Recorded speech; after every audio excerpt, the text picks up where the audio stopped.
بعض لوگوں کے ذہنوں میں یہ غلط فہمی ہے کہ محرم کے مہینے کی عظمت حضرت حسین رضی اللہ تعالیٰ عنہ کی شہادت کی وجہ سے ہے.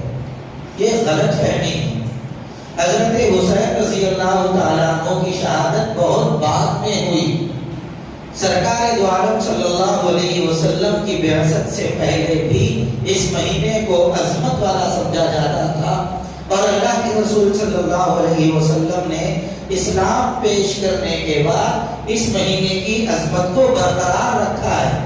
تو لہذا حضرت حسین رضی اللہ تعالیٰ عنہ کی شہادت سے پہلے بھی یہ مہینہ عظمت والا تھا، اور اسلام کے آنے کے بعد اس مہینے کی عظمت برقرار رہی، اور حضرت حسین رضی اللہ تعالیٰ عنہ کی شہادت اسی مہینے میں ہوئی، جس کی وجہ سے حضرت حسین رضی اللہ تعالیٰ عنہ کی شہادت کے اندر اور فضیلت پیدا ہو گئی ہے.